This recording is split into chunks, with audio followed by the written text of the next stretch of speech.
Guys, good morning.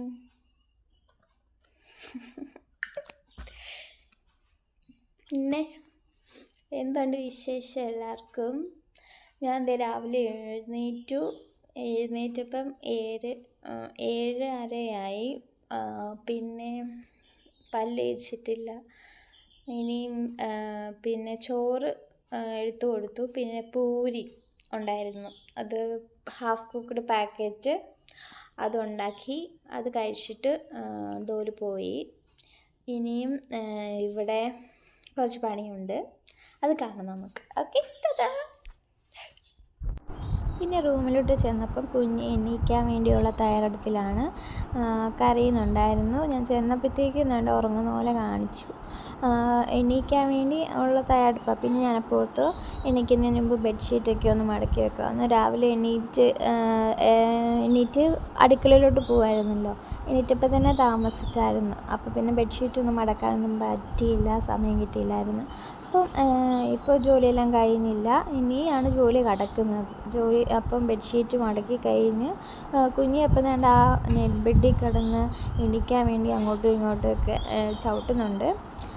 പിന്നെ bedsheet just ചുമ്മാ ഒന്ന് കുടയത്തൊന്നുമില്ല, ചുമ്മാ ഒന്ന് വിരിക്കും.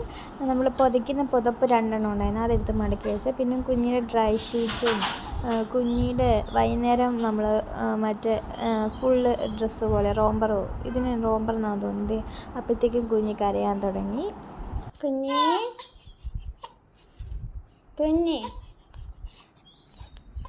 Good morning. എന്ത് കരയുന്നേ? നോക്ക്. ഗുഡ് മോർണിംഗ്, ഗുഡ് മോർണിംഗ് പറഞ്ഞേ. Good morning, hi.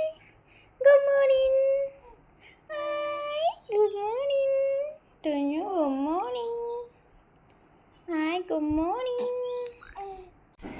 പിന്നെ കുഞ്ഞിനെ എണ്ണീപ്പിച്ചു, കുളിപ്പിച്ചു, കുഞ്ഞിനെ സെറ്റായി. കുഞ്ഞ് ഉറങ്ങിക്കഴിഞ്ഞിട്ട് ഞാനാണെങ്കിൽ തൂക്കാമെന്ന് വിചാരിച്ചു. അപ്പം എല്ലാ ദിവസമൊന്നും തൂക്കത്തില്ല. കുഞ്ഞിയും കൂടെ വന്നതിന് മുമ്പ് ഞാൻ എല്ലാ ദിവസവും തൂക്കത്തില്ലായിരുന്നു. 2 ദിവസം കൂടി ഇരിക്കുമ്പോഴേക്കേ തൂക്കത്തുള്ളായിരുന്നല്ലോ. പിന്നെ പിന്നെ കുറച്ച് തുടയ്ക്കാനുണ്ടായിരുന്നു. പിന്നെ അതൊന്നും വീഡിയോ എടുക്കാൻ പറ്റിയില്ല. ഇടയ്ക്ക് പിന്നെ കുഞ്ഞ് എണീറ്റായിരുന്നു. അപ്പം ഞാൻ അവളുടെ അടുത്ത് പോയി അവൾക്ക് ഫീഡൊക്കെ ചെയ്തിട്ട് കുഞ്ഞ് പിന്നെ ഉറങ്ങി. പിന്നെ എല്ലാം കഴിഞ്ഞിട്ട് കുഞ്ഞിയുടെ ആനയും ഫുള്ള് പൊടി പിടിച്ചിരിക്കുകയായിരുന്നു, അതിനൊന്ന് കുളിപ്പിച്ച് സെറ്റാക്കി. അത് കഴിഞ്ഞ് ഞാൻ അടുക്കളയിൽ കയറി. കുറച്ച് രാവിലത്തെ ഫുഡ് കഴിച്ചതിൻ്റെ പാത്രമൊക്കെ ഉണ്ടായിരുന്നു കഴുകാനായിട്ട്. ഗ്ലാസും പ്ലേറ്റും രാവിലെ പൂരി ഉണ്ടാക്കിയായിരുന്നു. അപ്പം അതിൻ്റെ ചട്ടിയും ഒക്കെ ഒന്ന് കഴുകി സെറ്റാക്കി വെച്ചിട്ട് വേണം ഇനി എനിക്ക് അലക്കണം. അങ്ങനെ കുറച്ച് പരിപാടിയുണ്ട്. അപ്പം പാത്രം ഒന്ന് കഴുകി പിന്നെ അടുക്കള ഒന്ന് സെറ്റാക്കി പിന്നെ നമ്മുടെ സിങ്കൊക്കെ ഒന്ന് കഴുകി വെക്കാമെന്ന് വിചാരിച്ചു. അത് കഴിഞ്ഞ് പിന്നത്തെ ഒന്നും എടുക്കാൻ പറ്റിയില്ല. അത് പിന്നെ വൈകുന്നേരം കുഞ്ഞിയും പപ്പയും കൂടി കാഴ്ചകൾ കണ്ട് നടക്കുന്നതാണ്. അപ്പം ഇത്രയേ ഉള്ളൂ ഇന്നത്തെ വീഡിയോ. ഇതുകൊണ്ട് തീർന്നിട്ടില്ല. ഇനി പുതിയ വിശേഷങ്ങളുമായി നാളെ കാണാം. ടാറ്റാ.